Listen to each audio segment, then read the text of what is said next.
A very good afternoon, very good morning, evening to all those who are joining us for today's webinar being held by the Afghanistan Institute for Strategic Studies.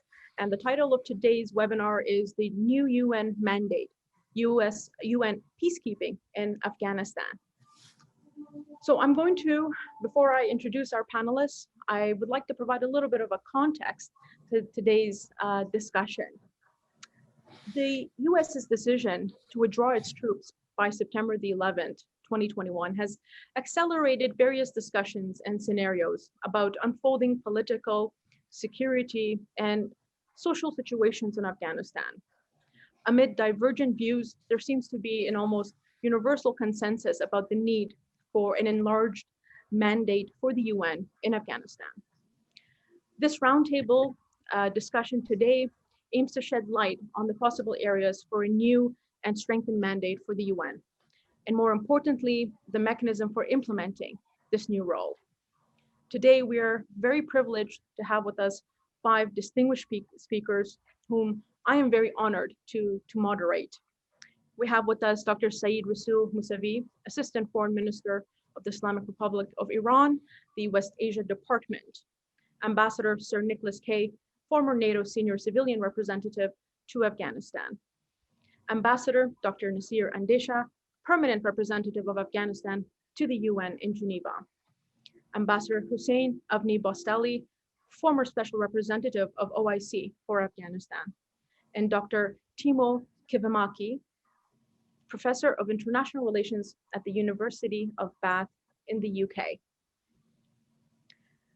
Today, we will be drawing upon their expertise and experiences to help find us some clarity on key questions that have risen around a new possible role for the UN and what this could mean for Afghanistan, a nation that is more than ever residing in uncertainty. With the withdrawal of US NATO troops after September the 11th, and no real progress in peace talks in Doha, and a question mark over whether the Turkey summit will actually take place or not, now that the Taliban have refused to attend due to the delay in US withdrawal. All of these have combined to create this uncertainty in this environment in which we find ourselves. So with that in mind, I would like to invite our keynote speaker, Dr. Rasoul Mosavi, to please provide his keynote remarks to kickstart our discussion for today. Dr. Mosavi, the floor is yours.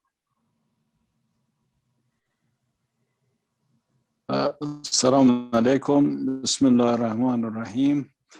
I thank you from you and all of participants that create this opportunity to me to talk with you and share my views about the possible role of United Nations on Afghanistan.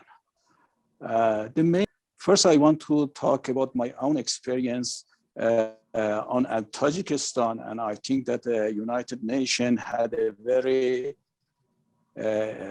positive and constructive role in the peace process of Tajikistan. And I myself work in that period in Tajikistan, and especially I work very closely with the special representative of United Nations for many years. First, personal and my own experience on the role of United Nations in Tajikistan. And the second part of my speech my remarks focus on the main parameter of the any peacekeeping or peacemaker of United Nations mission. And third part is how we can implement these issues on Afghanistan.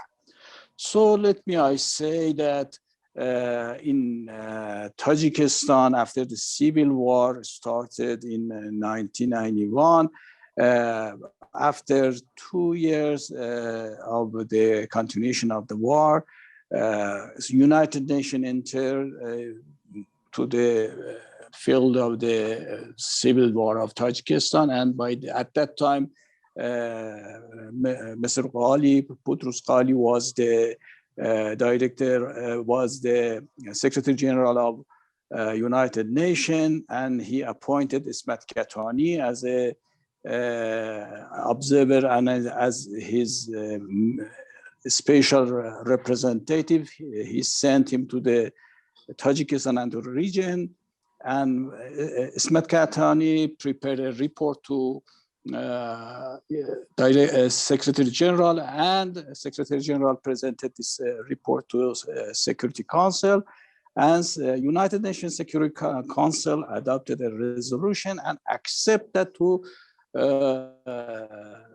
appoint a special representative for Tajikistan, and President Balon was the first SRSG for Tajikistan. And I myself, from that time, I had a close contact with President Balon, and after that with Gert Merem, after Gert Merem, Mr. Jan Kubish, and after Jan Kubish, Ivo Petrov.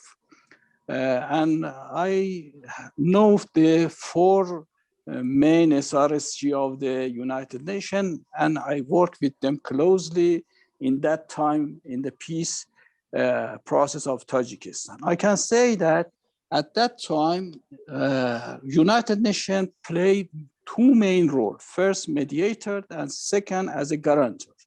In the peace talk and peace negotiation period, United Nations played a very constructive role in the mediate between the government and the opposition side.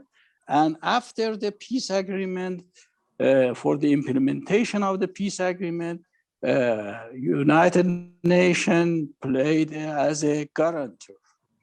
Although I know that at that time, neighboring countries and also the different institutions like OIC had a very constructive role in the peace process of Tajikistan, but I want to emphasize that the main role was United Nations.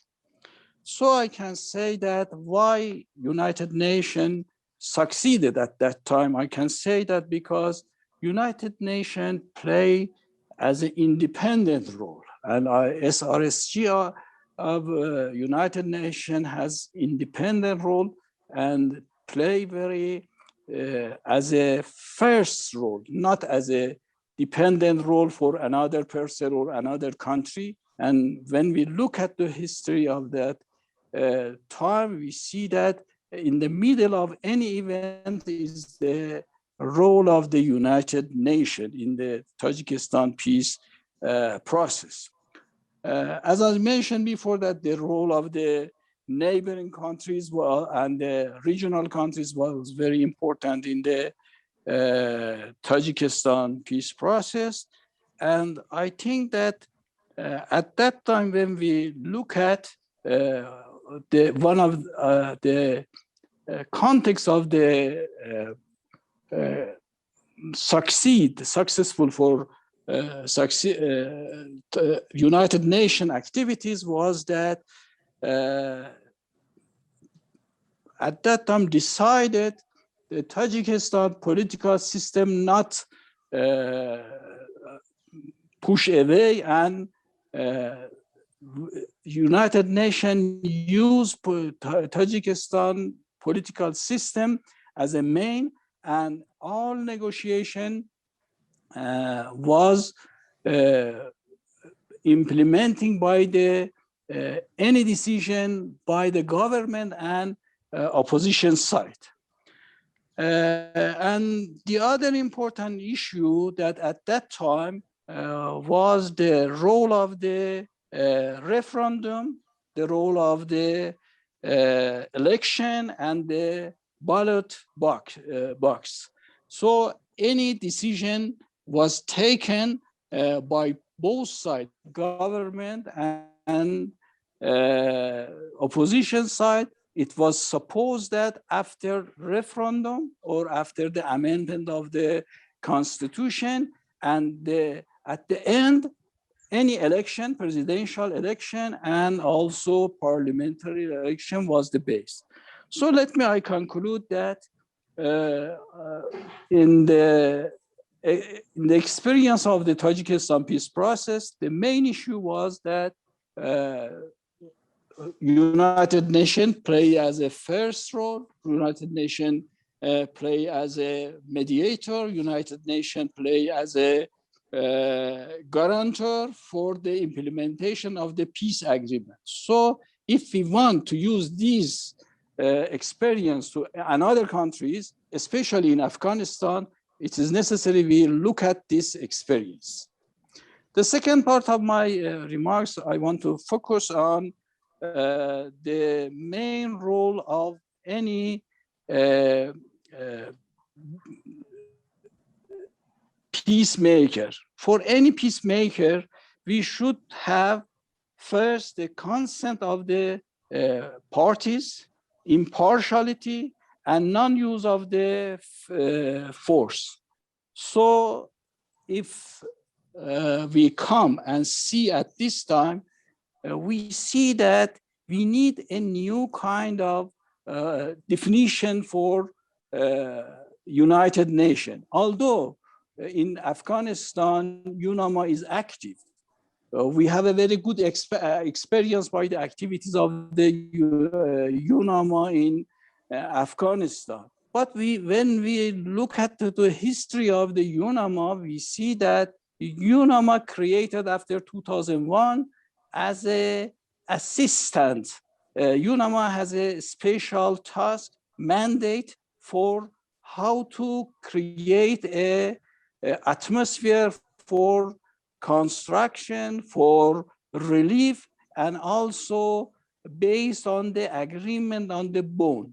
So we see that if at this time we try to define a new role for United Nations for mediate between Taliban and the government side, I think that it is necessary we go forward and to define a new role for United Nations, for new special representative.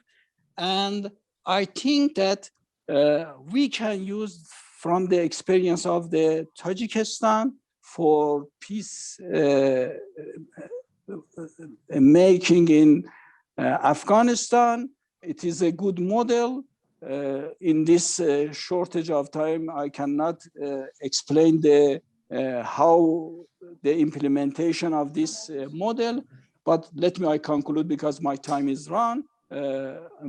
I can say that if we want to define a new role for United Nations in the peace process for Afghanistan, we need to have a new definition. We need to have a new mandate by United Nations Security Council. And also we need to define a new parties. Before this time, United Nations only work from the viewpoint of the UNAMA. But after this time, we need a new definition for United Nations because we have a new parties. Taliban is at this time is a party, government is a party, Mujahideen is a party. So we have a new definition. We have a necessary to find a new fact finding system, and we need a new Security Council resolution for peace process in Afghanistan. Thank you very much. Thank you very much, Dr. Mosavi, for that very rich reiteration of the experiences that you saw in Tajikistan. I'd like to highlight the 4 main points that you mentioned that the UN made the UN successful in Tajikistan. You mentioned one, that they played an independent role as a mediator and as a guarantor, and that independence must be underscored. Second, you mentioned that the parties used the political system in Tajikistan. The parties to the table use the political system in Tajikistan to push for the peace talks. Third, the role of a referendum in the ballot box, you mentioned, played quite an important role. And fourth, that the decisions, all the decisions in the process that were taken jointly by both parties. And you also reiterated that for a peacemaker to be successful, one, consent of both parties to have a mandate to be there, second, impartiality, and third, not to use force. And I think you highlight those very clearly to us. And I think that gives us a great framework to start our discussions on how we can see this role being played in the context of Afghanistan. Because in the context of Afghanistan, a new mandate for the UN, you mentioned, would require a new definition, a new UN Security Council resolution, a new mandate to come from that, new parties, and new fact-finding system. So with that in mind, I would like to now invite Ambassador Dr. Nasir Andisha to provide his views on some of these factors. And I will be posing two particular questions to you, Dr. Andisha. My first question is, in light of, to provide a context, in light of UN's involvement in Afghanistan during the last 4 decades or so, how would you assess UN's record in Afghanistan? My second question to you is that, as Dr. Mosavi mentioned, the 4 things that made the UN successful in Afghanistan, unfortunately, we don't have any of those 4 conditions in Afghanistan to make the UN successful. So what could be the UN's role in the peace process? Could it be a supportive role, that of a mediator, arbitrator, or guarantor, enforcer, or a combination of all these roles? So over to you, Ambassador Andisha. Thank you very much, Tashakkur. I think you put me in a very difficult position by asking me this very tough question, because my expertise neutrality, but I don't know if I can remain neutral on this question.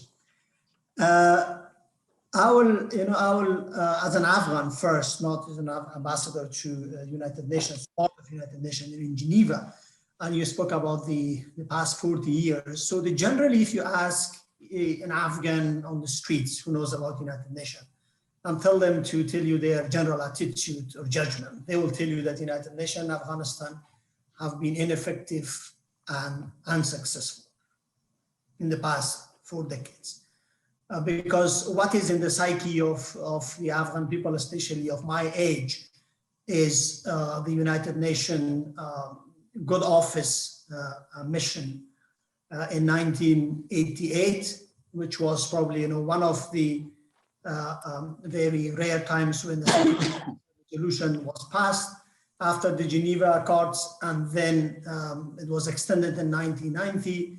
And we know that the United Nations Good Office for Pakistan and Afghanistan failed in its mission, and the ensuing chaos in the 90s was to the minds and to the memories of most Afghans was partly because of the failure of Mr. Bin Savan, which was a household name at the time in Afghanistan. So if you ask an ordinary general person, citizens of Afghanistan around my age, they will tell you, or older, they will tell you that this was how, and actually there was a song about Bin Sawan.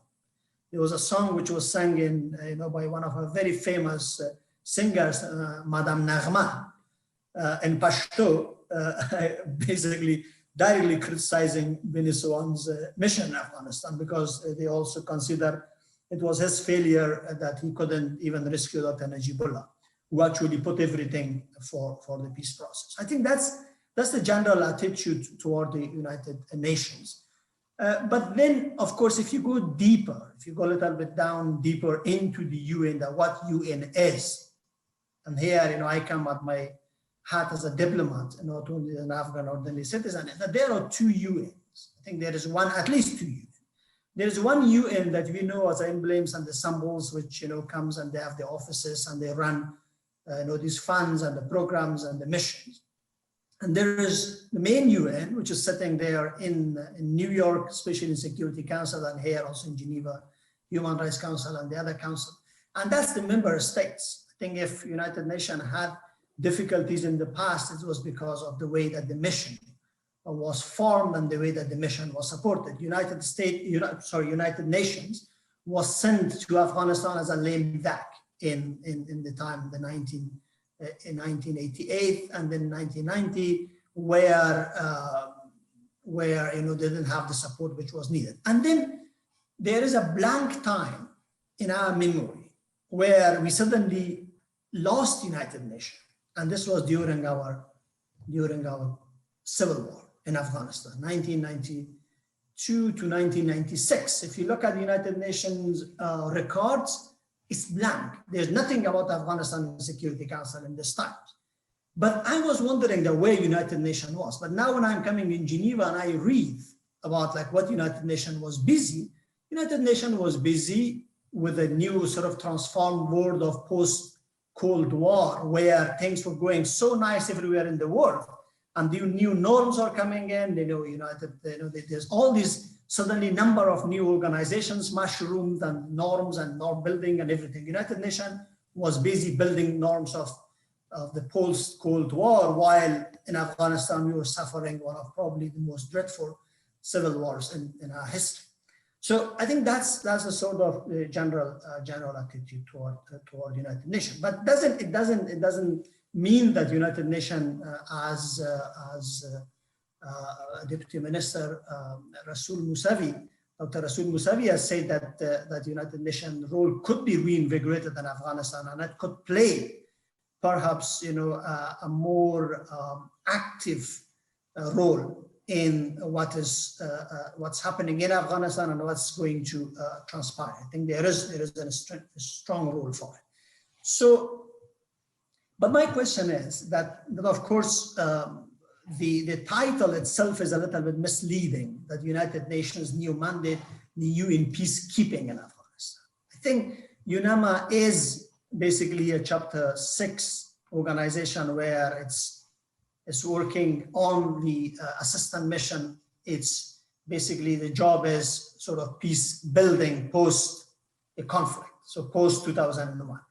But for us to revitalize the United Nations role as something which is now very much a la mode, and people are talking about a new UN role, is the mandate has to change. The mandate has to go back to Chapter 7, and it has to be a peacekeeping mandate. But for peacekeeping, you have to have a definition. There has to be there a ceasefire for UN to come in, the classic way of UN role in, placing itself in a peacekeeping mandate where there is a peace or there is at least a ceasefire, or United Nations has to come with a sort of, revitalized peacekeeping plus peace building mission.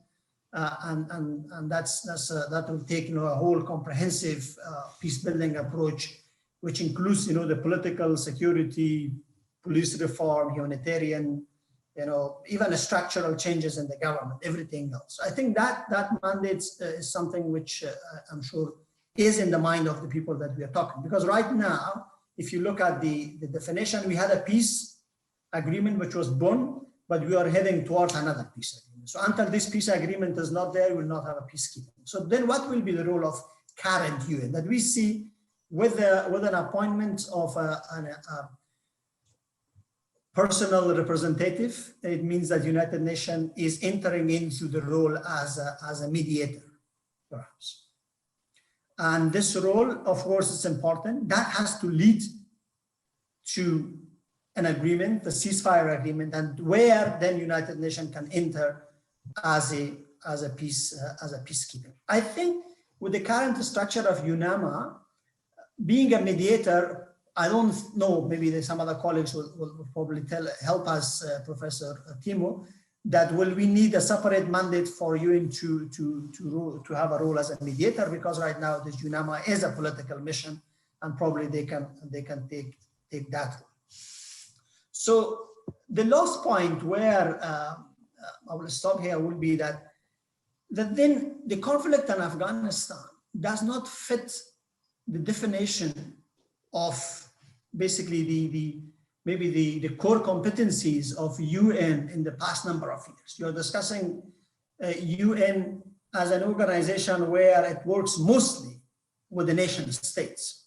It's an organization whenever even, in most of these peace processes that they are entering, we're talking about Tajikistan, they're working with the structures, they're working with, with the governments, and they're working in a situation where even if they work with the, with the non-state actors, those non-state actors are coming, under some sort of a definition of non-state actors. But with the opponents that we are facing in Afghanistan, which is a non-state actor, which considers itself a state, but that state is actually the way that state is formed in the mind of those who are beholding to it is pre-Westphalian state.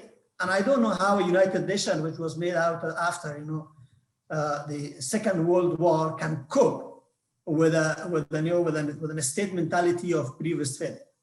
So I think that's a very difficult thing. And the last part is that in Afghanistan, in the past, at least maybe past 10 years, or even before that, during the Bonn conference, we have experienced a sort of a very high-powered, superpower backed diplomacy, which was backed by all the leverages, all the materials, all the equipments, all the whatever you can bring on board for a diplomat to be successful. But United Nations is an organization which depends on the member states, but at the same time, even if it has a very, let's say, elaborate and the most fantastic mandate, but if it does not have the resources and the support, so I think it will be again a third tier sort of diplomatic approach toward the problem in Afghanistan. If you compare a UN representative versus somebody like Mr. Khalilzad or Mr. Kabulov or people like that. So I think it's either we will be left alone and all the parties will finally come to a conclusion that look, the high stake and high level diplomatic shuttle diplomacy is no more possible. Then we have to work with a UN special representative who is very much, as mentioned, the positive side of it is somebody very sort of impartial and someone who has many other masters in New York, which cannot make decisions by himself. So I think it's we will perhaps face a difficult situation in front of us, but then we have no other option but to work with the United Nations, and it seems that everybody is trying to put the responsibility on UN's shoulder, and UN has no choice but to take it. Thank you very much. Thank you very much, Dr. Andisha, for your remarks. I have several questions that I wanted to ask you, especially when you mentioned that that the UN would have to sort of not only in revitalizing its mandate as a peacekeeping force, but also then include that with the peace building mission as well. And I don't know how that would take place, because what they've been doing in Afghanistan for the last 2 decades, at least post 2001, has been largely peace building. And peace building itself is a highly ambitious and highly robust process of building a state in a new image, an image of liberal democracy, an image of setting up institutions that would adhere to those principles. And we've been seeing that for the last 20 years in Afghanistan, and the UN, as in other contexts, has a very checkered history in being able to implement peace building. And I think that one of the difficulties the UN faces is local ownership, bestowing local ownership, not rhetorically, not symbolically, but actual local ownership. And I think Afghanistan is not only an example of peace building, because it is the UN's longest standing peace building mission in its history, but it also can set as an example of a hybrid peace building mission. Hybrid in the sense that mid-intervention, there was a realization that you know, we need to work with local actors because those whom we have been working with, it hasn't resulted in much. So now let's work with everybody. So the moderate, the progressive, the conservative, all of these various sectors of society started becoming involved, and discussions and building these social contracts started emerging. And with that, you have in Afghanistan parallel institutions and everywhere you look. And we don't necessarily know whether even that is successful or not, because it's too early to say. But it brings to my mind, if we were to mix a peacekeeping with a peace building mission, how that would look. But I think you're very correct when you said, what other options do we have in Afghanistan? After 20 years, to hear that statement from you, Ambassador Andisha, is a little bit disheartening. But that, I agree with you, is the reality, also from where I also look at it. But my actual question for you at this point is that you have published a book in October of 2020, Neutrality in Vulnerable States, an analysis of Afghanistan's permanent neutrality, one I'm very much looking forward to get my hands on very soon. And with regards to that, I wanted to ask you a specific question. Afghanistan's neutrality has been added to the list of adjectives to describe the characteristics of a post-settlement Afghanistan. What does this actually mean, Ambassador Andisha, and what role can the UN and should the UN play in ensuring and guaranteeing Afghanistan's neutrality? So very quickly, if you could provide us a few notes on that, that would be wonderful. Thank you. Thank you very much. It's good that you brought that, the question of neutrality. I think that with our choice of working with the only organization in the world where it's of course a very inclusive organization, it's slow but it's there, and we have to work with it, is the question of neutrality for Afghanistan. I think it seems that there are two things which will certainly be the features, according to a certain number of Afghans might agree with me, is that the feature of a sovereign, united and independent Afghanistan in future. Two major elements will be a decentralized system in the local governance and a neutral state on its foreign relations. But how to get this, how to achieve this, it's easier said than that. In terms of neutrality, what I have done is I actually did not neither prescribe or proscribe neutrality. I just did a study of neutrality in other places, look at the success and failures, and then I looked at Afghanistan's history, and then I tried to bring the two cases together and to say that Afghanistan is a country which has all the a number of geopolitical features of a neutral state, but then for a neutrality to be successful, you have to have 1, 2, 3, 4, 5 enablers or factors which will contribute to successful neutrality. Because I brought the case of Laos 1962 as a country where all the elements that existed, major powers, Russia at that time, Soviet Union and United States agreed, but then the regional powers didn't, and then there was cross-border insurgent group even at that time. There were lots of other issues. So I think that was a case in point. But what I'm saying is that even discussing neutrality and trying to bring it into the menu is a good thing, but it should not be sort of instrumentalized in the sense that this is not something which could be done tomorrow or the day after tomorrow. For neutrality, I think the minimum requirement is that we should be able to support our security forces from our own revenues, just the bare minimum. Then perhaps, the foreign aid in terms of development aid or humanitarian aid we can take. But if a country cannot support its own security forces by its own resources, it's very, very difficult even to talk about neutrality. I think that's something. But I think, my understanding is that this is what I'm trying, also working and proposing is that a peace agreement in Afghanistan, an inter-Afghan peace agreement, need to be reinforced and complemented by a regional treaty, which will guarantee some sort of neutrality for Afghanistan, but Afghanistan will accept neutrality with the price of or in lieu of a promise of non-interference from the region.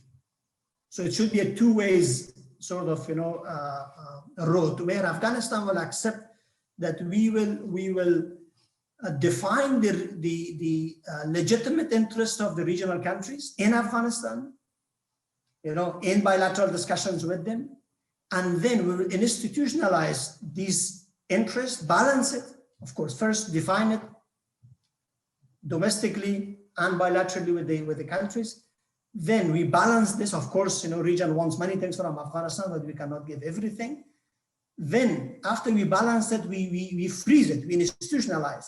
And then it will be our responsibility, and then the responsibility of the region in sort of a regional compact, which could guarantee the implementation of peace process, but at the same time, we guarantee that their interests will not be harmed in Afghanistan, politically and militarily, but economically, of course, we wanted to stay connected and the hub of interactions and business and trade. I know this is probably, the vision, and this vision is something that I know and I've heard that even, the Taliban are subscribing to this. Thank you. Thank you very much, Dr. Andisha. And of course, one more thing is that what will be the role of the United Nations? I think in post-Cold War, I mean, not post-Cold War, even after the Laos, we don't have an internationally sort of, treaty of neutrality, but the Turkmenistan proposes neutrality to the General Assembly. But of course, Turkmenistan doesn't have any problem, but they wanted to sort of, preventive diplomacy, what they call it. But for Afghanistan, for this neutrality, it should be really, guaranteed. Beside this treaty of regional sort of, mutual non-aggression, it has to go to P5, and it will be probably, an historical case for the P5, which I don't know how it will work, to guarantee, some sort of neutrality for Afghanistan. Because without that guarantee, again, it will be, a useless status, will make us more vulnerable.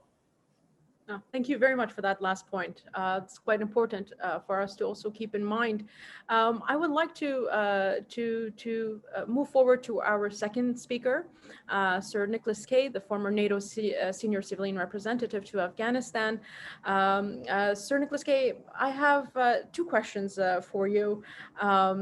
One, the peace plan presented by Afghanistan's National Reconciliation Council includes a provision for the UN peacekeeping force.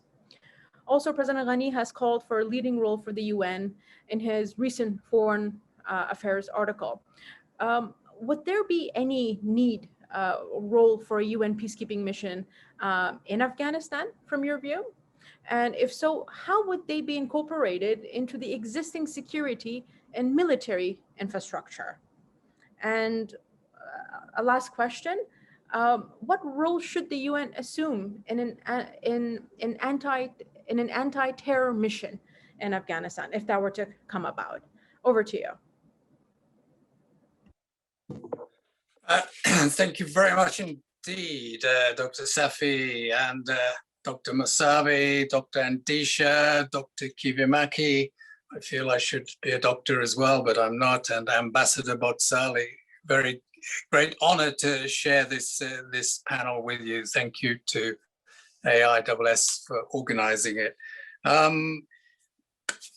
These are my personal views, and they're certainly not NATO views, and they're not UK government views either, because before I was the NATO senior civilian representative, I was UK ambassador in Kabul as well. But these are just my personal views today. And I have to say, I give them with all humility and consciousness that I am a foreigner and will never understand Afghanistan fully at all. And foreigners have been the source of many of your problems as well. And so it is with humility that I intervene in this debate. Also, I'm a year out of date as well, because it's about exactly a year since I left Kabul. And it would be lovely to be there now in the spring, but I'm not. I have had an on-off relationship with Afghanistan since 1976, but it is an absolute truth that the more time I spent in Afghanistan, then the less I feel I know. And it's also a truth, I think, that time seems a bit different in Afghanistan. The past can be very, very present. I can definitely remember in 2006 meeting a tribal elder in Musakala in Helmand province. And the elder was talking about, well, you and your forces are here now for revenge, aren't you? And I thought he was talking, confusing me with a Russian maybe, and thinking about, I was a Russian coming back for revenge for the defeat by the Mujahideen. Which I corrected, obviously said, no, I'm British.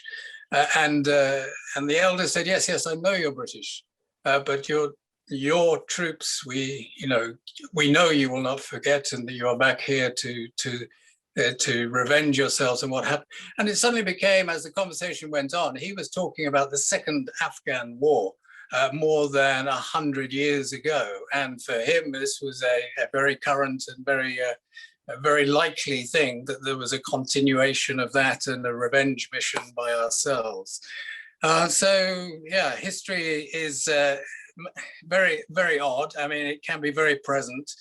History doesn't repeat itself, as we know, but certainly in Afghanistan, geography repeats itself, and the cycles of foreign interventions sometimes seem uncannily similar. And another thing is that very often in Afghanistan, things take a very long time to happen, but when they do happen, they happen quickly. And now we're seeing this with a sudden departure of NATO and US forces in a matter of months now.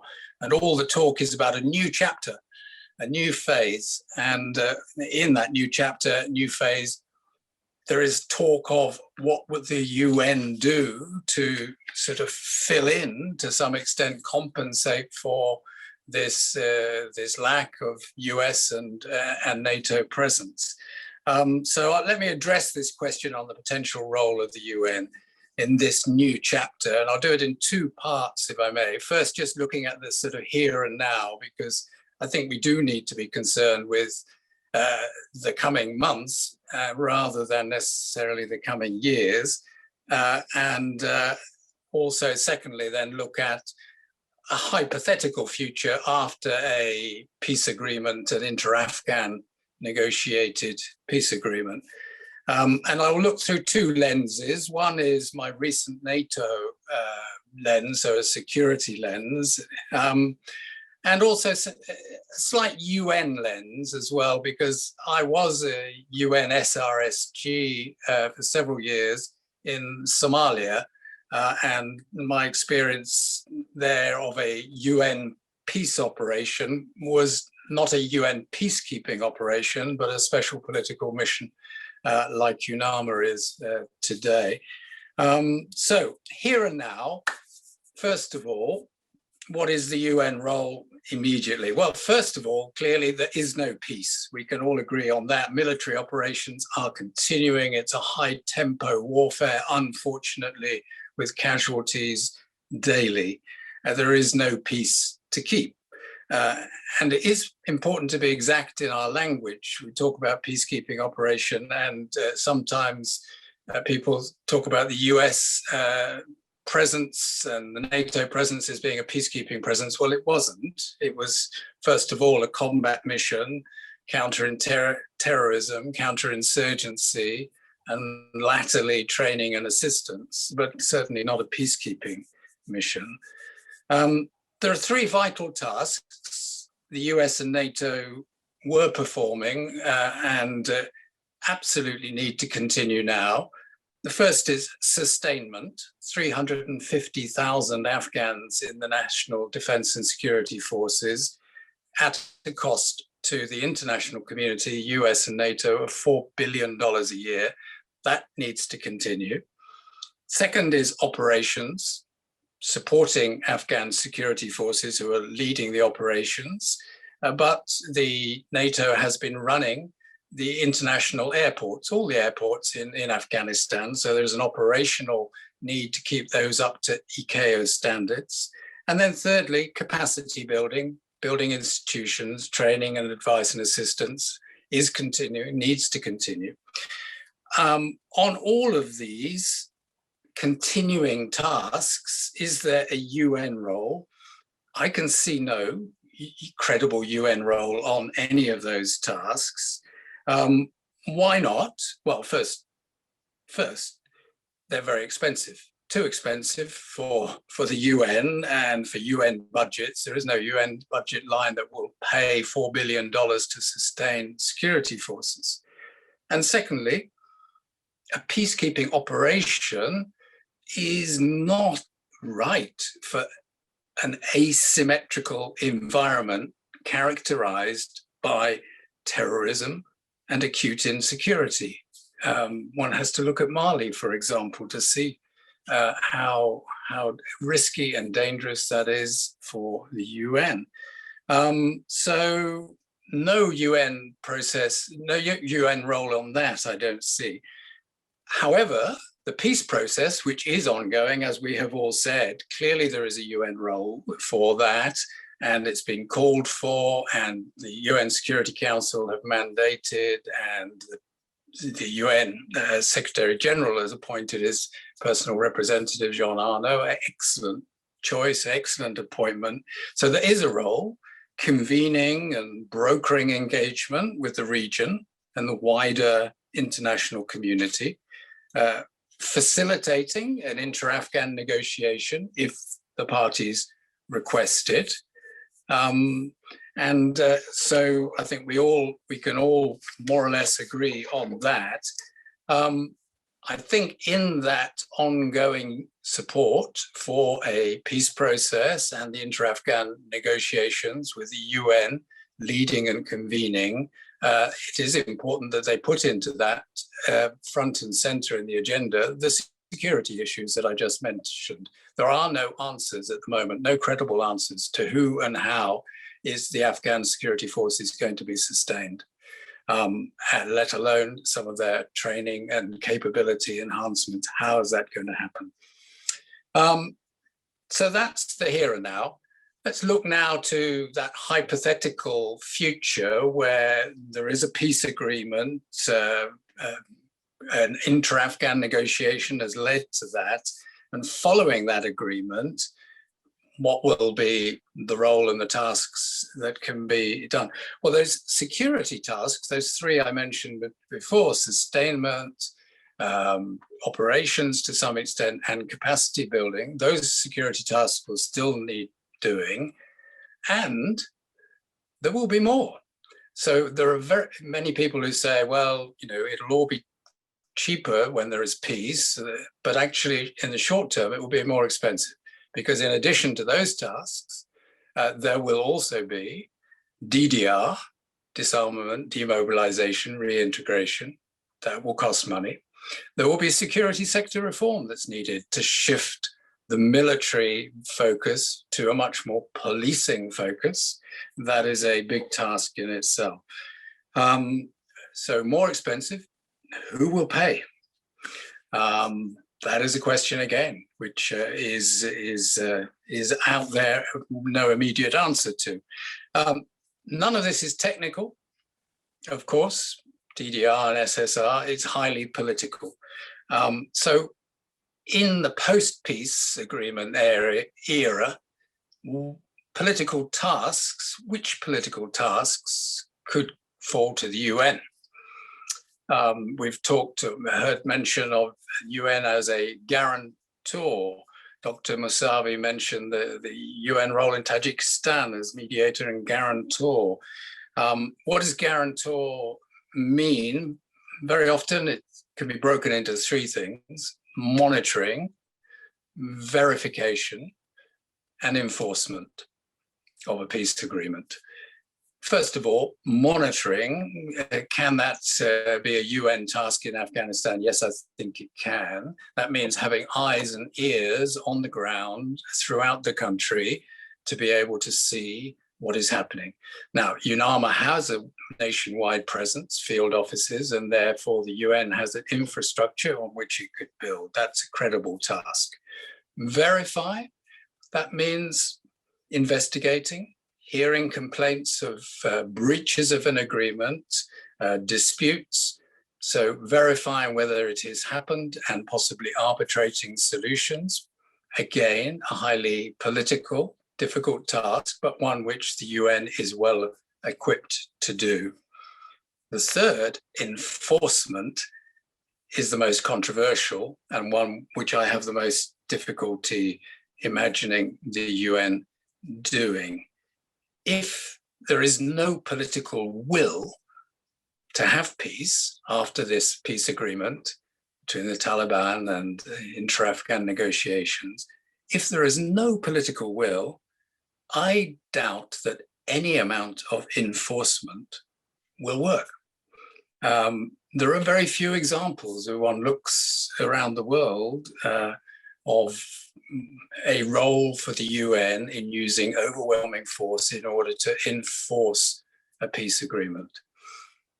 And I believe there would be very few troop contributing countries, very few member states of the United Nations prepared to send their troops to Afghanistan to do that. So I think it comes down to a political will within Afghanistan and within the region and within the wider international community that has to be there. And again, the UN can have a role to foster that political will as political guarantors. And we've just heard from Dr. Andisha, the P5, issuing a political guarantee of the neutrality of Afghanistan, for example, would be extremely powerful. Finally, Mariam, you asked about CT, counterterrorism, and I can say, absolutely, I see no operational role for the United Nations in a counterterrorism.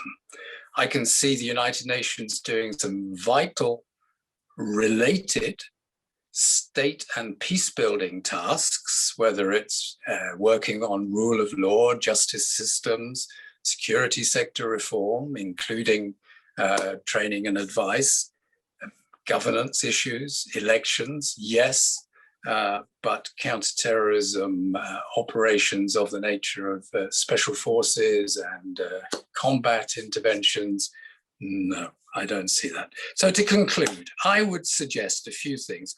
One, I urge extreme caution when we envisage relying on a UN peacekeeping role. It is probably not the right tool. Secondly, I would say that it's probably not supported by member states and troop contributing countries, as Ambassador Andisha said. You get from the UN what member states are prepared to put in to the UN. And I'm not sure that there would be support from member states, particularly on the Security Council, for this. I may be wrong. Thirdly, focus on the politics, including a strong role for the UN on the peace process, yes, and on implementation, i.e. monitoring and verifying, yes. Fourthly, there is a vital role for the region, absolutely, and the member states. Fifthly, need to put the security sector on the agenda for the inter-Afghan negotiations and give it a priority. What is going to happen to the security sector? What tasks will need to be done, by who, and how will it be funded? And then finally, we all need to be flexible, open-minded, and imaginative, because each country is unique and each UN peace operation is unique. And I suspect that a mold-breaking creative solution may well be needed. In Somalia, where I was SRSG, it was mold-breaking in the sense that we had a UN special political mission supporting peace building and the peace process and state building process, and alongside it, an African Union military mission that was focused on securing the country against an active terrorist threat. And the UN logistically supported the African Union mission. So very creative, as Mariam just said, potentially a hybrid solution. I'm not saying this is the right model for Afghanistan, but a creative and mold-breaking solution of some kind probably is. Thank you for your attention. Thank you very much, Sir Nicholas K., for your very clear and honest remarks. I wanted to ask you, the hypothetical scenario that you presented that could see a role for the UN, but of course, as you mentioned, the three things that are quite important to be tasks that need to be taken care of: sustainment, operations, and capacity building. That, in addition to a role for the UN in the peace process, could help pave a better future in this next chapter. But if I were to put the hypothetical situation to the side and say what the facts that we have on the ground right now is that the US is withdrawing, NATO is withdrawing by September the 11th. There is funding for the Afghan National Security Forces. It's less than it was in previous years. And the US has also articulated that it would continue its engagement in the peace process. If taking these facts on the ground and assuming that there wouldn't be a peace agreement in the next couple of months, what are your fears of what could be awaiting Afghans post the withdrawal on September the 11th?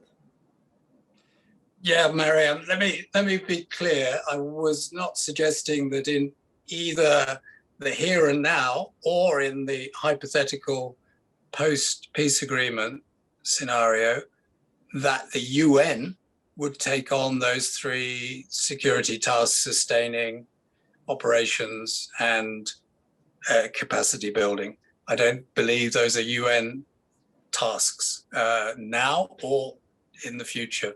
I believe that they need to continue. They're vital. You can't have 350,000 young Afghan men and women suddenly unpaid and unhoused and unfed and unsupported, etc. And there is a big bill that goes with that. So it is vital those things continue, and I see no other way that they'll continue unless the US and NATO together continue to do it, and they are actively planning to do that. So, you know, it is important that that funding for the security forces continue, and as much practical support from a distance as is possible continues. If it stops, that will be a real problem. But I don't believe it will. I believe the commitment is there from NATO and the US to continue that. And that is up until there is a peace agreement. And then as a part of that peace agreement, as I say, the parties need to negotiate, involving the region as well, in agreeing what will happen for the security arrangements after the agreement, who will continue doing those tasks, etc. As I say, I don't think it will be a UN set of tasks, but there will need to be an answer. Somebody needs to continue to do it. Yeah, so I just want to make it clear that after the withdrawal, you continue to see a role for NATO in the US in the training and advising of the Afghan National Security Forces. Indeed, at a distance. I think it will have to be done creatively without a physical presence, but training and advice can still happen. And most of the training and advice recently is anyway at the very institutional level of, you know, reinforcing capacity at the ministerial and institutional level. So that can happen. And I believe it's in everybody's interest as well, all the neighboring countries, all the region, that there isn't an implosion within the Afghan National Defense and Security Forces institutions or ranks whatsoever. So it's important that that continues, but not as a sort of unilateral kind of effort. It has to be a part of an integrated international, regional approach.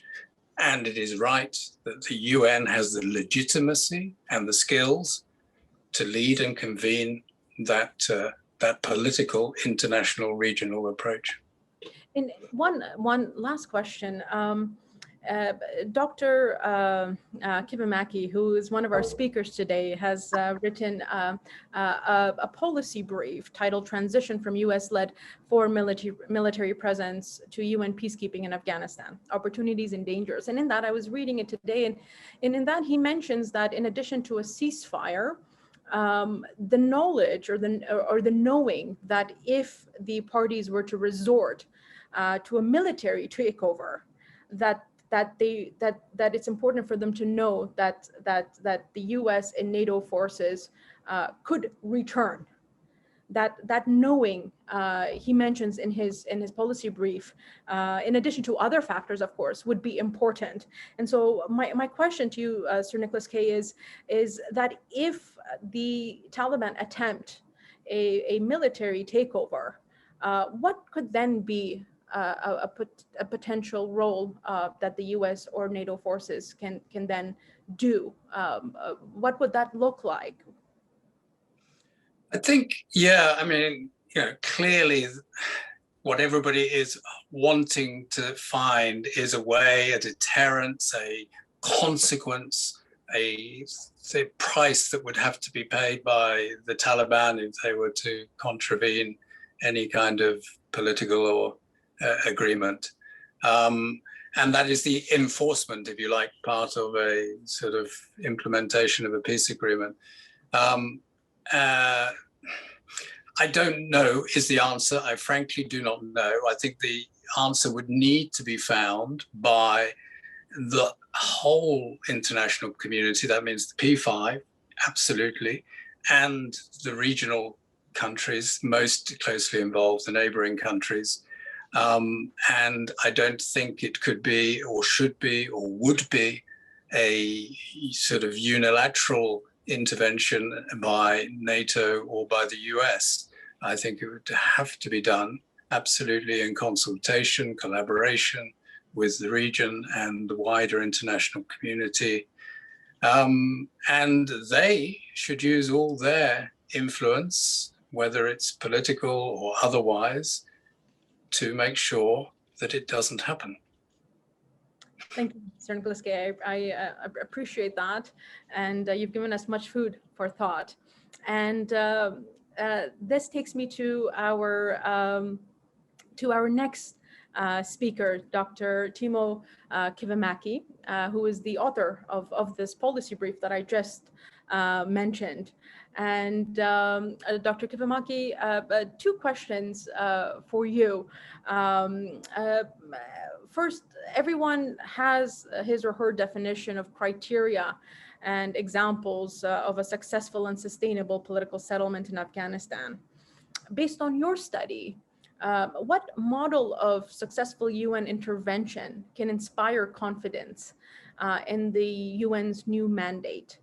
And a follow-up to that, what additional tools, because you mentioned a few, what additional tools would be required to enable the UN to carry out its new mandate? Over to you. Thanks. I mean, the criteria I use in my studies of whether an operation is successful or not successful is I simply look at how much an operation saves lives and also how can it help build a strong state that can then tackle problems of violence. And there, it's quite clear that the UN does a very good job, especially when there is a mandate for a peacekeeping operation. Even very difficult cases like Liberia or the current operation in the DRC, they have been very successful. I mean, Liberia has reduced fatalities of violence from thousands to zero annually. And DRC has reduced tens of thousands of fatalities of violence. So they have been simply very very successful, whereas unilateral powers like the US, UK, France, and Russia have tended to weaken state structures by focusing on punishing and marginalizing the bad guys. And such operations have been very, very unsuccessful if you simply measure the development in terms of fatalities. Now, if we then think of UN peacekeeping in Afghanistan, we should not think of replacing what the NATO does here in Afghanistan, because that doesn't work. And the difference in UN operations would also be that UN tries to be impartial rather than selecting who is a bad guy and who is a good guy. As a result, their operations are very much cheaper and very much more efficient. I think the basic concept of the UN in peacekeeping will work in Afghanistan much better than the NATO concept has worked. Because basically since 2004, the number of fatalities has increased every year. I do not think that,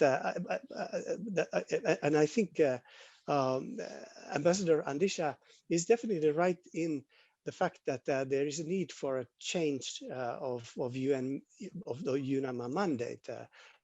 There needs to be a security role for UN, because if we look at those cases where the UN has failed, those cases are the cases where another power, a unilateral power, has had operations aside with the UN operation. Now, in Afghanistan, for example, UN doesn't have a security role because NATO has that role, and therefore it has been less successful. UN tends to fail to protect lives when it plays the second violin. I think this is something that Dr. Mosavi and Ambassador Andisha also referred to. In Afghanistan, it has not managed to reduce violence, but that's because of the fact that it hasn't had a security role.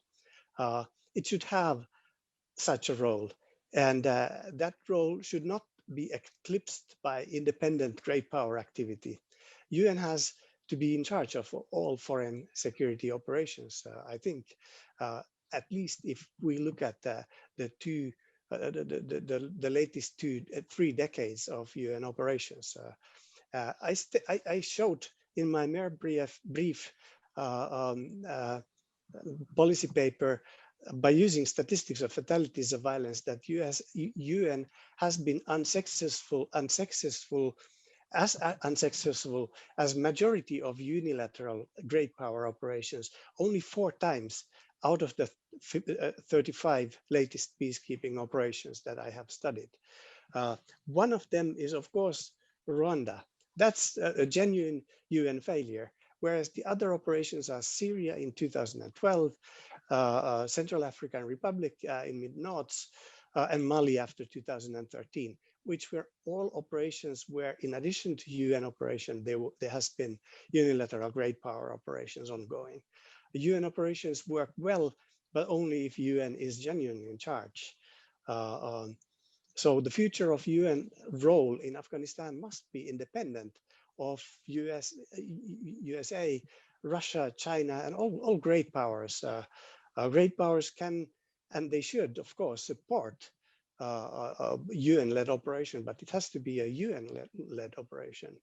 Now then, I think an independent UN operation should be a combination of many things in Afghanistan. UN should be purely supportive in the sense that it should not seek to, it should basically seek an agreement and an invitation from both of the main conflicting parties. And this is what would make its operation much cheaper than NATO's operation. NATO has had an operation where it has declared one side good guy and the other side bad guy. Of course, then you have to use more military strength because you have to fight one of the conflicting parties. Conflicting parties in a UN operation should be in the driving seat when seeking solutions. That's also what makes UN operations less costly. UN doesn't seek to enforce its own solutions.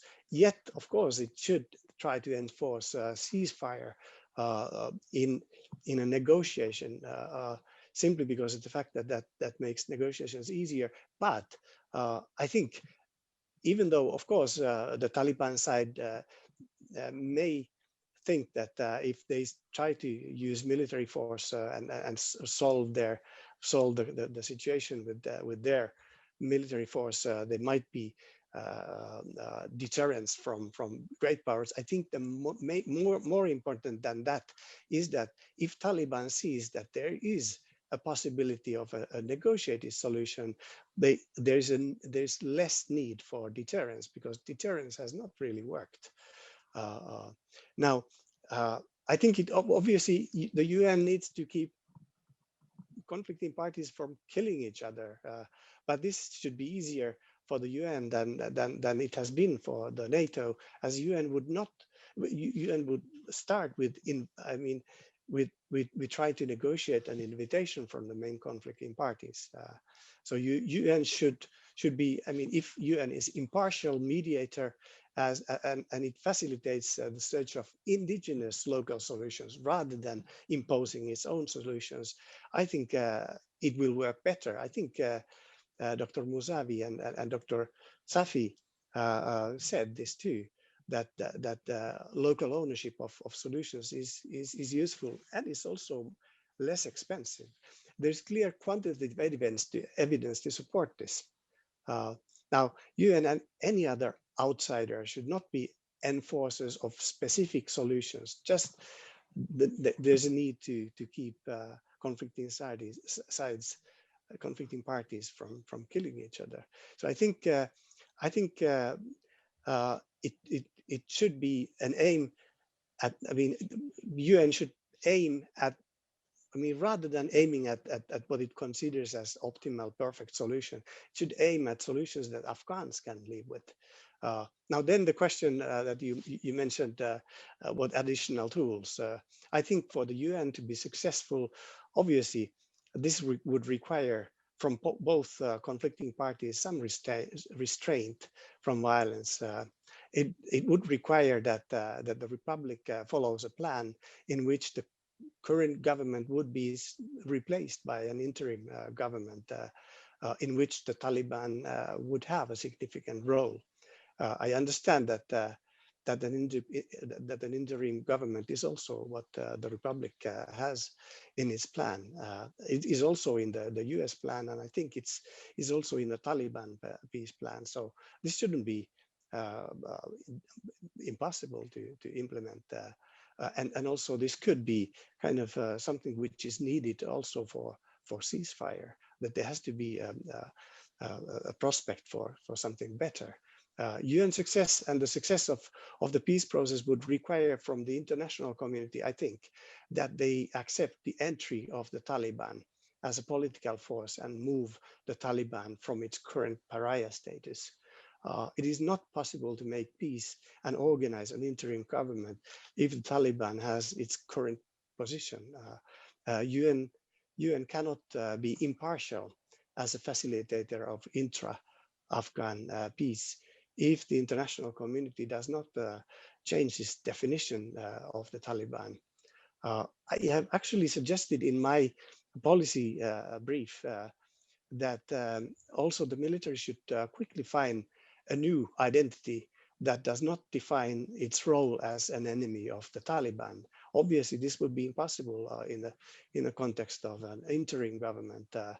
Of course, this is difficult, but I have used some examples from other peace processes, and it is possible that the military will change its image and redefine its role so that it could be in service of the political interim government as well, in a government in which the Taliban is no longer, no longer the enemy, but one of the parties. I have suggested some lessons on how this could be done, but I won't go into the detail of those lessons. Thank you very much, Dr. Kivimäki. I have But I have a few questions, but I'm going to try to keep it to one. Um, your study, of course, shows that unilateral interventions tend to increase state fragility during and after operations compared to the UN. And thus, you argue that the UN is likely to do a better job in Afghanistan than US and NATO. Um, in this process, you identify a few factors, though, that would need to be in place to allow for the UN to do this more effectively. Withdrawal being supported with an understanding that external forces can return if any parties try to take over militarily, like I mentioned earlier, for the UN to be invited by both parties to the table with a clear mandate. And you say that those two would not be enough. There would have to be other things as well, like the Taliban would need to see value in acting as a political group, and you suggest that this can be done by making them feel that they are a part of the political process, by keeping in mind their suggestions for, I guess, revisions in the constitution to reflect more local values, because you suggest that that the constitution that was developed in 2004 was more or less a Western blueprint. You talk about the Afghan government making concessions, including perhaps even changing the name of the state, choosing forms of state institutions that could be appealing for the Taliban. So and you also talk about the U.S. Taliban, the U.S. proposal for an agreement, and you criticize that. But when I see these points, especially on concessions, how would this be any different from your criticisms of what the U.S. was proposing in their agreement, which was discussed with both parties, I must say, to an extent? And if all of these factors needed to be in place to make the UN successful, then that by that yardstick, the US has already has already put that in force. So how different is that, or those suggestions of yours to make the UN successful, than what we're already seeing? And those are points that there's heavy debate in Afghanistan in terms of some of those points that you've made, especially in terms of consensus and certain revisions in the constitution. So your thoughts on that, please. I think actually the only big problem with the US peace plan is that it is a US peace plan. I think it's all in all, it's a good peace plan. And what's even better is that it's actually very similar to the peace plan of the Republic, and also the peace plan of the Taliban. So I don't think it would be impossible for the Taliban to see that there's a better option than an effort at seizing power militarily, because of the fact that the political kind of futures that different parties see are relatively similar. I think it's just important that Afghan conflicting parties do not follow American lead, because it has to be their peace rather than American peace. Of course, they have already followed American lead in a sense that Taliban has accepted the idea that Afghanistan will not be a safe haven for international terrorism, and that's legitimate. That's something that they have to accept. Otherwise, there won't be peace. But when it comes to the intra-Afghan formula for peace, I think it needs to be one that UN normally creates, one that is based on Afghan ideas and not UN ideas. That's how it's made cheap, also, because if the Taliban sees that the end result is not going to be imposed on them, but it has to be kind of negotiated. I think peaceful solution is more kind of attractive to them, even without the deterrence and the military power that so far has failed. And if you look at when did things change, to the worse. I mean, when was it when the fatalities of violence started growing?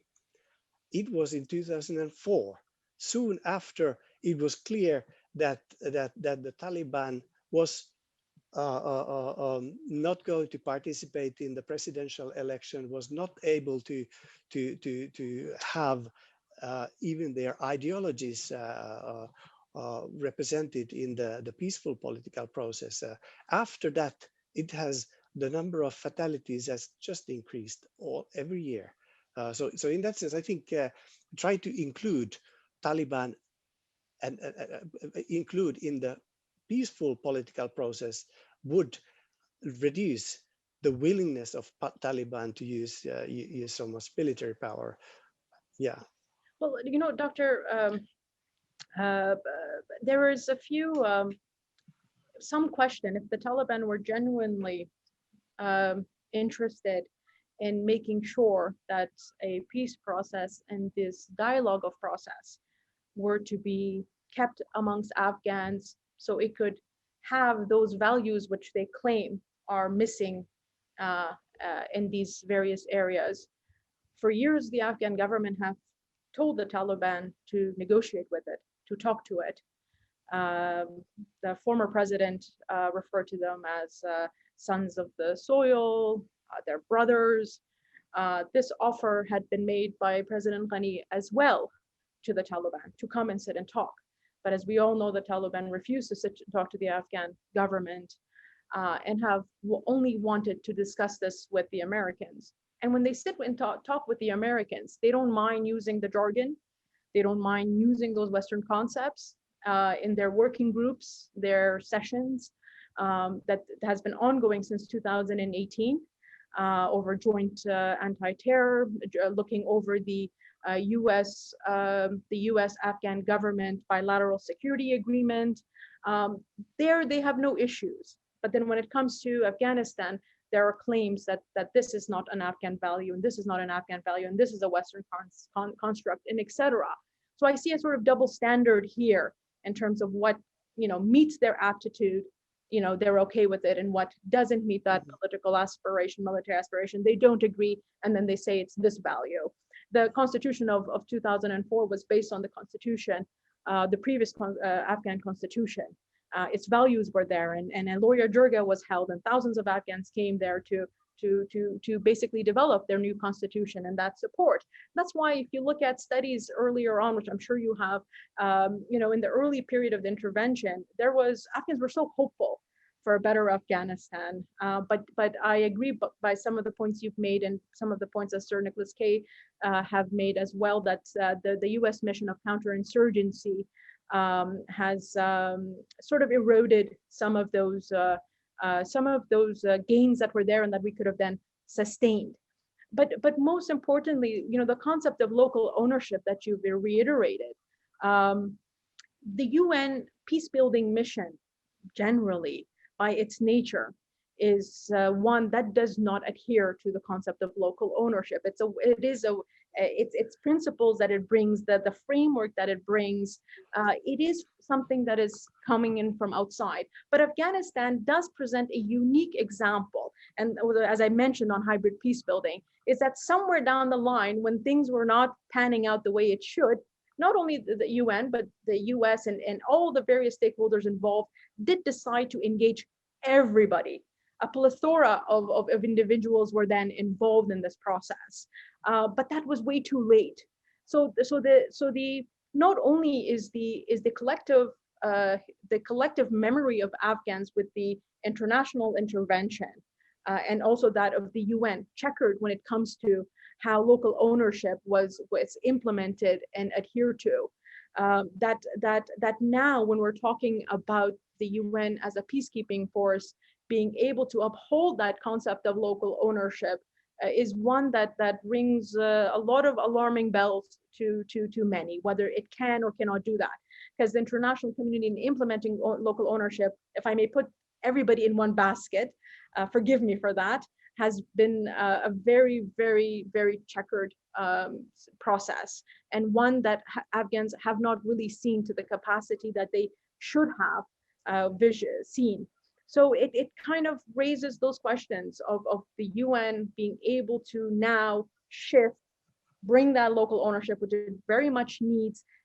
I guess a question I have for you at this point in time is, very simply put, when you were talking about local ownership in the UN, especially in, let's say, in the peace process, that local ownership should move beyond just the negotiating parties.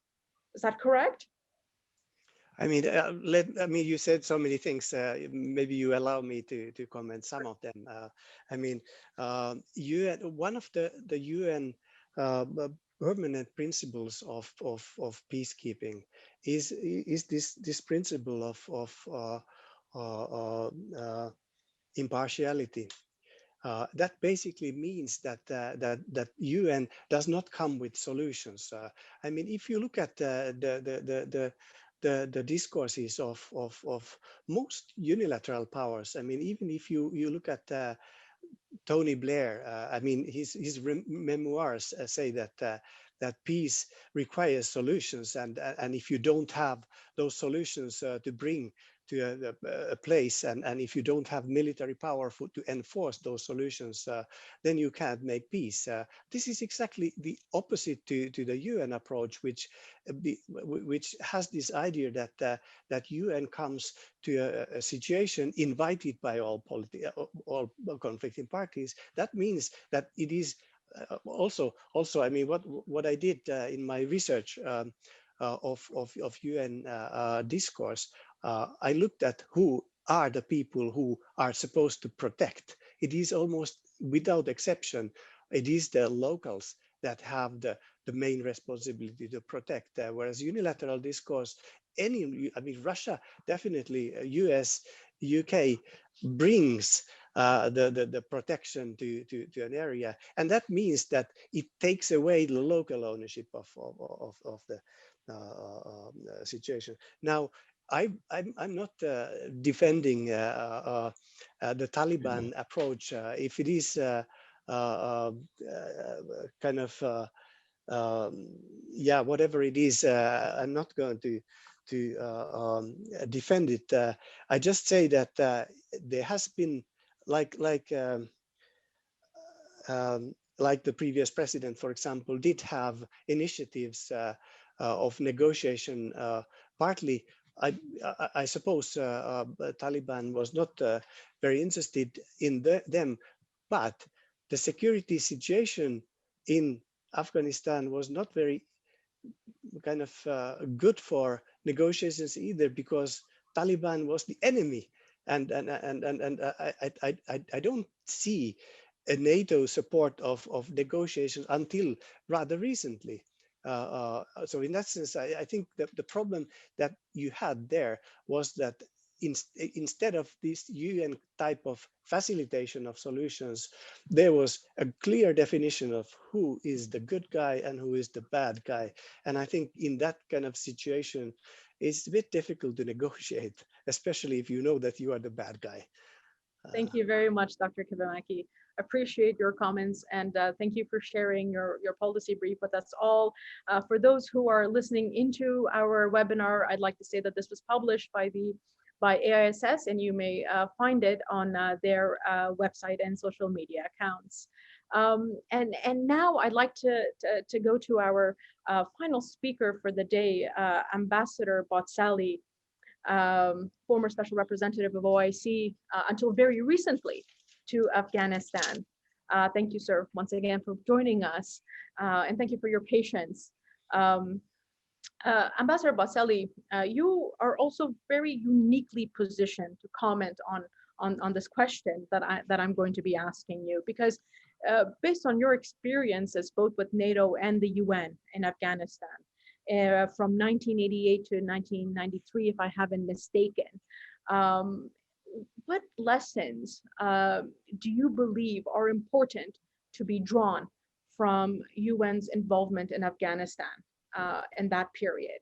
And a second question, would you say the current UN's bureaucratic system, including UNAMA's vast infrastructure on the ground, would help support, or would it potentially hinder a new additional peacekeeping force? Over to you, Ambassador Botsali.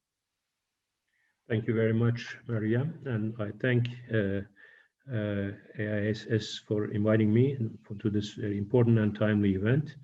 I salute the able and amicable friends, participants, and the earlier speakers. My late father used to say that I shouldn't be the first nor the last speaker in any major event. So being the last is when the attention starts sort of being faltering or whatever. Anyway, it is significant also to underline that during this Afghan saga, I was the last NATO diplomat, last and only NATO diplomat in Afghanistan once the last Soviet troop has left the country in line with the Geneva Accords. The Geneva Accords had created a mandate for the UN. Segments of the Afghan administration of the time have had serious reservations about the incompleteness of the Geneva Accords.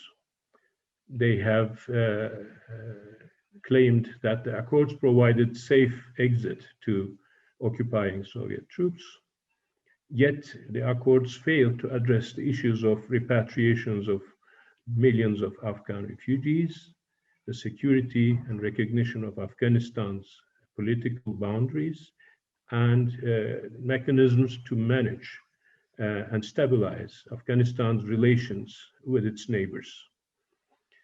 Today, we have a completely different political environment, a new setting of even the state structures, which is not necessarily comparable to the last chapter of the Cold War in 1980s. Yet there is two things important that I would like to underline. Afghan issue is the last, or one of the last, if not the last, remnants of the Cold War. As long as the Afghan issue is not brought into a viable, broadly acceptable, sustained political settlement, the world, not only the region, but the world will continue facing irritant spikes, new confrontations with the potential of evolving into or producing new conflicts, both inside and outside Afghanistan, in Asia, and in the world at large. So the last remnant of the Cold War needs to be effectively addressed. The second issue is the broad perception by certain protagonists that the United Nations has failed in Afghanistan in its earlier attempt to facilitate and help build peace in Afghanistan, facilitate transition and help build peace. I disagree with that as somebody who has served as assistant to the UN Special Envoy 30 years ago, and a Special Envoy of the Secretary General accredited to the Mujahideen interim government, which was set outside Afghanistan.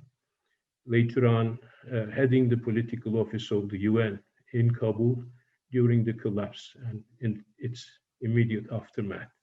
I would say UN has not failed, but the membership of the United Nations was not ready to effectively promote a UN engineered and facilitated transition in Afghanistan. That leaves me with the concept that UN still has a very strong mandate, and it is confirmed by repeated Security Council resolutions. And this time, although the political environment has become more complex and even more complicated vis-a-vis 1980s and early 90s, this environment is more viable to build sustainable regional and international consensus towards effectively promoting a UN-led and UN-assisted peace process in Afghanistan. That means UN has a real chance to effectively achieve its mandate now. I would personally say that this chance is far greater compared to 30 years ago, provided that it is properly engineered and it is inclusive and it is strategically patient. In Afghanistan, there are no quick fixes or easy solutions. Nobody should expect the UN mandate or UN assisted peace process to become an instrument or one of the parties or a certain group of nations to overwhelm and manipulate the peace process at the cost of the other. If there is, whether it's in immediate parties of Afghanistan, its neighbors, or are the regional and international stakeholders, there are potential that those stakeholders may become protagonists as spoilers. It is very easy to spoil a process because particularly in countries like Afghanistan, the process is so fragile, particularly in earlier phases, that unless you manage to bring about a viable balance among immediate and broader regional and international stakeholders, the process may become stumbled and stalemated. So the United Nations Secretary General, like his predecessors, needs to be very careful on this. The UN Secretary General of the time, in the 80s, Boutros Boutros-Ghali, and his successor Kofi Annan and Ban Ki-moon, they have actually contributed to the definition of the post-Cold War New World Order, new set of principles and regional and international interactions, including peace building, peace monitoring, and peacemaking. This is still very much a process in the making, yet we have no better option than the United Nations to address. As the former OIC envoy in Afghanistan, also being cautious about internal differences or disagreements within the OIC, I also tend to recognize a potential role to the broadest existing global Muslim platform in the world. OIC has 57 member states, all members of the United Nations system, represents practically 22% or more of the world population. And OIC has been a constructive observer and participant in all the processes that dealt with Afghanistan conflict during the Cold War and its aftermath until now. That means OIC as a Muslim platform has a strategic role to perform, and I'm telling it as purely my personal opinion, like Sir Nicholas. I have retired from Turkish Foreign Service, and I have relinquished my position in the OIC. So my words and my opinions cannot be attributed to neither OIC, its secretariat, nor the Turkish government. But I believe currently we are faced with a dilemma, if I may say so, a strategic conceptual dilemma to first remove the cause of conflict from Afghanistan. Earlier, the conflict was defined as a jihad, resistance against foreign non-Muslim occupation. A lot of Afghans, whether they were inscribed defendants of certain political groups, parties, etc., they have broadly welcomed and participated in, even if they were not inside, supportive of the jihad. So the holy jihad, although the occupation has ended and the current foreign presence in Afghanistan is not comparable to what has been in the 80s, still segments of the Afghan society and some political forces perceive it as a source of casus belli, as a source of war. because Afghanistan is invaded by non-Muslim forces. And the current sitting government, constitutional state in Afghanistan, is perceived as an instrument of that foreign presence. So how to remove the perception of continuing holy jihad? There we have maybe not an institutional, but a conceptual, philosophical, and political role on the part of the Muslim world to be played to convince the Afghan parties, the fighting parties, at least one of the protagonists, that there is no more cause and legitimization or a justification for continuing a holy jihad. As the members of the United Nations system, I see an important role for the Organization of Islamic Cooperation as an international participant and partner of the UN system, as well as its individual member states, to become more effective and more supportive of the process. When it comes to UN's future role, I second earlier speakers' ideas.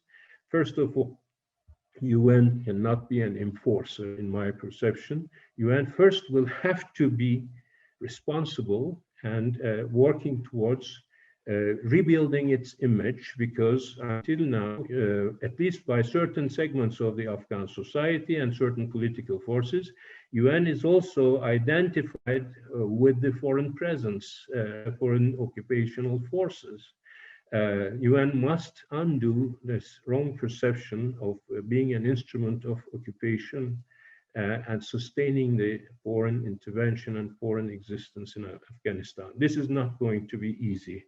Sergio de Mello was a friend of mine, and he had a tragic destiny in Iraq as a UN envoy, because he was radical and he thought he was naive and very constructive. He was a visionary political personality, but he moved towards functionalizing UN's peaceful transitional role in Iraq without taking into account the serious risks and consequences that may ensue. And he and many of his colleagues, scores of UN expatriate as well as Iraqi workers, functionaries, were violently killed in a very tragic accident. I also believe that currently we're not faced with a similar dilemma in Afghanistan as in the case of Iraq, because if we manage to strengthen and help consolidate the peace process, where none of the parties, including Taliban, will feel excluded, and where none of the parties will perceive that this process will be at the expense of their existing or potential representation, UN will have a greater chance of being recognized and accepted by the participants. For this, UN will have to, I agree with other speakers, will have to redefine its mandate and its methodology, as well as its mechanisms, where it will be a facilitator, maybe on occasions a mediator, and once there is a treaty or a peace agreement, not an enforcer, but also a monitor and guarantor. There, I also see a similar role and a strong need of OIC's constructive engagement and participation, and individual OIC member states' participation. 5 out of 6 neighbors of Afghanistan are members of the OIC. Although, I repeat, there are difficulties in many other sectors within the OIC, OIC has been also evolving like the UN, at a lower speed, in addressing the issues of election monitoring, mediation. It has created instruments or institutions or action plans to be constructively and effectively involved in peace building and keeping.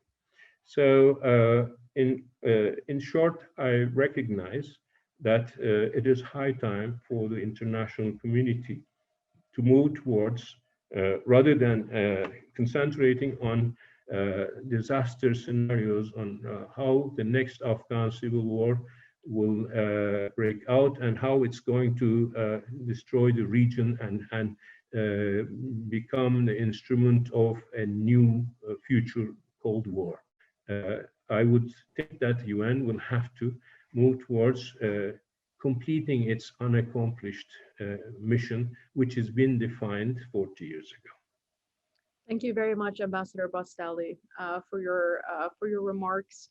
And at this stage, since we are running out of time, what I wanted to do was I'd like to give the floor back to our speakers. If you could provide your final remarks, and I'm very sorry to do this, but I have about a minute to give each of you. To share some final remarks on what has been discussed today, what has been articulated by our panelists, and then we can close today's session. And I would like to give the floor to Dr. Said Mosavi for his final remarks first, please.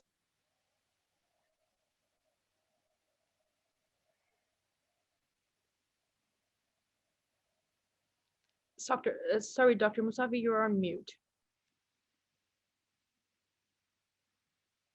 Yes. Yeah, there we go. If I can summarize my final remarks, that when I can say that all of participants try to redefine the role of the United Nations in the upcoming days of Afghanistan. I think that until this time, United Nations, as Ambassador Botsali said, that has another definition in the peace process of Afghanistan, because before this time, Taliban was out of the scene. Now we are, after this time, we see that Taliban is coming in a new character, new feature. So I think that in this condition, we will need to have a new definition for the role of the United Nations. Without this new definition, without this new mandate, I think that it is impossible. We have a constructive role for peace, not only for United Nations, but also for other players.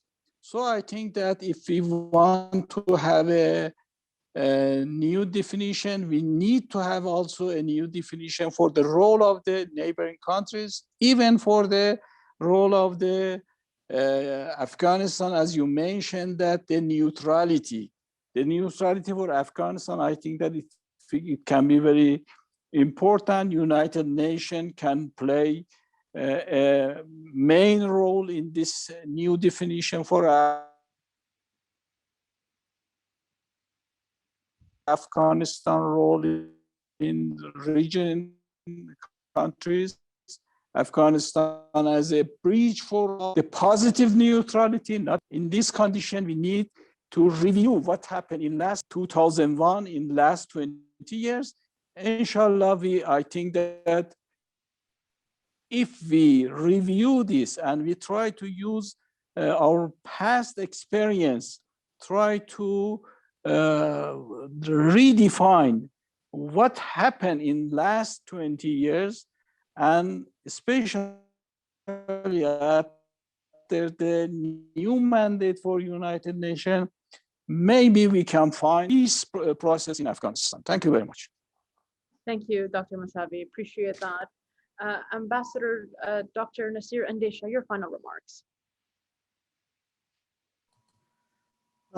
Thank you very much. I think on this UN's role, basically I learned a lot today that and made me, of course, didn't completely converted me to a very optimist person, but at least it gave me some points to reflect. But one thing that I mentioned, and again I emphasize, is that it seems that we will be mostly left to work with the United Nations. And the United Nations has its positive aspects, which is an institution which has to work with a consensus of at least the P5. So here means that we at least to diffuse some of the tensions and some of the basically negative competition which existed in the past, maybe past 10 years. Of course, P5 has always supported UN's mission in Afghanistan. I think Afghanistan was one of the places where the P5 agreed on resolutions when it comes to the ISF, but at the same time for the role of UNAMA. So some of the grievances which some of our neighbors had vis-a-vis the NATO role in Afghanistan might be diffused by a UN role in Afghanistan, but we can understand that that will be very, very political. In terms of its efficiency, I'm afraid that I will not agree with Professor in terms of UN being more efficient. I think that's a misnomer. But at least UN will be an institution which will be sluggish, but will have consensus for its whatever mandate that it will have. But that's a part. That's something else. It seems that we are putting the cart in front of the horse, and the horse says that the situation for a peace, again, everybody put their disclaimers, I'll put it at the end. I don't know how many people are listening to him or not, but I will come here as a sort of, as an Afghan citizen, but also as somebody who researched these things, and I have an research interest, that the peace situation in Afghanistan since 2019, it's not ripe. The situation is not ripe for a peace process to start. Mariam, John, all of this, from Colombia and other places. The ripeness of situation of a peace is when the two sides are reaching a deadlock militarily, and they believe that there is no way out. So you change a military deadlock into a political deadlock by entering into a peace agreement. And then, so in our case, the ripeness have been somehow induced by United States pushing the Taliban. Look, come, let's talk peace. And they said, okay, we'll talk peace if you leave. They said, okay, anyway, you're leaving, so let's talk peace. So it seems the Taliban they do not believe, as far as the messages that we get in the government, that they have reached a deadlock where they have to come and work for a peace in which there have to be compromises to be made on the both sides. So they are believing that, look, United States is going to leave, then some people has to make lots of compromises. Like, I've never seen, at least maybe whoever have seen it or ever studied, that a prisoner release will be the way that we have planned it and we have executed. A prisoner release is always conditioned to a ceasefire, and that happens after the ceasefire, all of the peace process. So that's why I'm saying that the real peace talk, which UN might have a role, will start after the withdrawal of the US and the NATO forces. So the question is that when Taliban will find out that they are not going to be able to achieve their goals militarily, because this negotiation is part of their military goal of, they have put it very, very openly in their, propaganda documents that for us, United States or NATO leaving Afghanistan is our goal. If we achieve it in the battlefield or if we achieve it, behind the tables, that's fine. That's the first stage. The next stage is complete victory. And this is what also Mullah Baradar told very openly to his supporters in Karachi, in the hospital, when he was talking to them. They said, look, whatever we are going to get out of this peace process will be, exactly parallel or commensurate all of the sacrifices that you people have made. So I mean, it's power. So my final point is that there is a role for the UN, and the best role we should probably expect the UN to do is to prevent things going really south, to prevent the situation of R2P, where there has to be sort of a humanitarian intervention in Afghanistan, and to the question of legitimacy which UN bestows on the state party and to some extent, for the non-state party to be part of the state will be sufficient to induce Taliban to come to negotiating table with an understanding that they are not going to win militarily, and that's why they have to compromise for being part of a state where they will be a part, not the part. So I think that's what I'm feeling, that, and that's why for me it's very difficult to imagine that UN will have that much of clout to go to tell the Taliban that, look, you have to come to this negotiating table because UN is telling you. Because for them, UN means WFP and UNHCR and the others who just, gave humanitarian assistance when they were in Kabul. Thank you very much. Thank you, Dr. Andisha. Sir Nicholas K., your final remarks. Thank you very much indeed. Yes, very rich discussion, lots of food for thought. But it's after dinner time for you in Kabul. So three things. First, I agree with our distinguished Iranian colleague and other panelists as well. We do need to redefine and strengthen the UN role. And I suggest that that should begin with its role on the peace process as a mediator, convener, and leader of that. And that should be a true expression of the member states of the United Nations will. If the member states, the P5, but the regional countries as well as member states fully support peace in Afghanistan, then they will fully support an UN strong role in leading a peace process. Second, I would say my point is a small one, but it is actually very, very important. Please include future security arrangements, discussion and agreement on those in the inter-Afghan negotiations and the peace process. They must be absolutely there. They're too important to be left as an afterthought or left to the end. What will be the role of the Afghan security forces in the future, including integration, obviously, but other security sector reform issues? Who will pay for it? Sustainment? All of these issues need to be there, as well as also the security arrangements around the implementation of a peace agreement. They also need to be there. So second is include future security arrangements in the negotiations. Third is a message actually probably for the world, the whole world, is don't forget Afghanistan at this particular moment. And there is a huge risk, I think, of that happening. And many of us are old enough to have seen the cycles before of attention and priority to Afghanistan just stopping, and the risks and dangers that poses, as Avni said, to the world. And the risk now, where I sit in London now, UK's presidency of the G7, they're hosting the COP26. Maybe I'm just seeing things distorted, but from where I sit, I see, huge focus on recovery from COVID-19, the impacts of COVID-19, the economic consequences of that, it's far less money in the world, climate and climate change and this existential threat posed by that, the geopolitics, we've already mentioned the geopolitics of some of the great powers. So there's a huge number of priorities for the international community, and there is a risk that Afghanistan will slip well down them.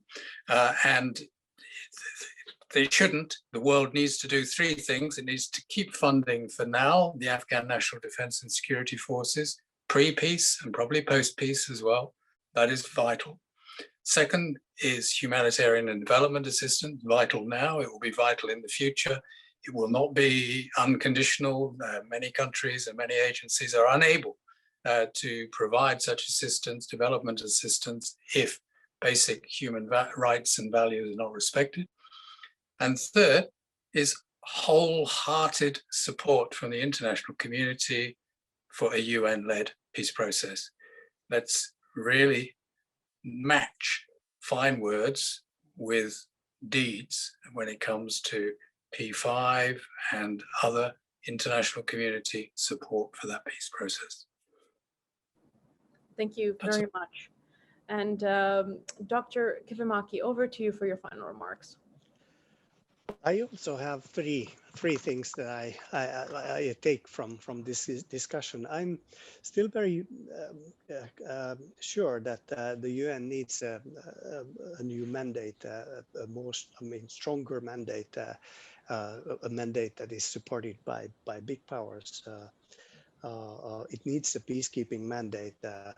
Now, many of you have worked in very important positions in the UN, and I haven't, so I can't tell much about the efficiency of the UN, but from the numbers, it is possible for me to see that maybe it is the identity of the UN which is less controversial. But the truth is that when the UN takes over the security role, fatalities start declining, and states tend to get more strength to contain violence. And this is not that UN operates in easy places. I mean, Liberia is not an easy place, and they did fantastic work there. DRC is not an easy place. Central African Republic is not an easy place. Rwanda, they were there. Unilateral powers went. So UN is efficient if you look at numbers, but maybe it is because of its identity as less. So that's the first thing. The other thing is that if there was a stronger UN role, it would be possible to move from the good guys, bad guys setting to a setting where we can see that actually the dreams of conflicting parties are not so far from each other. Actually, if you read the peace plans of the Taliban and compare it with the peace plans of the government, they are not so far away from each other. Even the American peace plan is very close to both of them. That we need to recognize, and with the UN, it would be possible to get kind of facilitation for local solutions. Now, thirdly, I have something that hasn't been touched upon so much, but what I think is important. In order for UN to operate, it does need some kind of invitation, some kind of acceptance by the main conflicting parties. Now, somehow this is related to the pariah status of the Taliban. If the Taliban is still in that pariah status in the UN system, it is difficult to imagine that the Taliban would be very happy accepting UN peacekeeping role. To some extent, these two are needed to be seen as pro-quo. I mean, as kind of trade-offs somehow. So those are my three. Thank you very much, Dr. Kivimäki. And last but certainly, of course, not least, Ambassador Botsali, your final remarks, sir. Thank you very much. What's in it for me? Whether it's Taliban or non-Taliban opposition or government of Afghanistan or the neighbors, beyond neighbors, the greater region and in the world. And you want a major strategic settlement, all the protagonists, immediate parties, as well as other stakeholders will look what's in it for them for peace.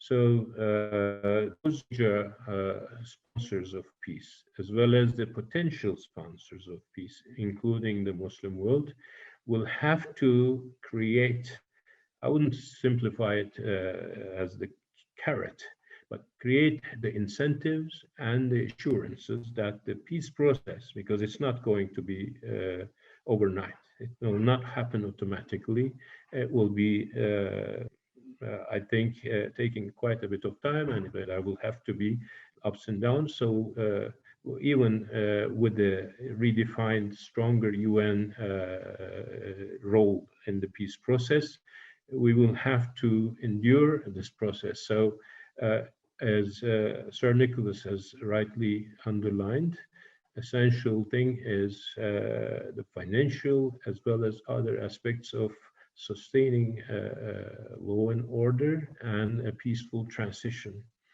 In that sense, I think we will have to look into the UN strategic cooperation with African Union, which was engineered in 2007, 2008. It started with a General Assembly resolution, then followed up by a UN Security Council resolution, and it paid off. And I would look into, I consulted with at least 4 of the previous special envoys of the UN Secretary General, and some of them gave me valuable opinions for today's meeting. And I know a lot of people are watching.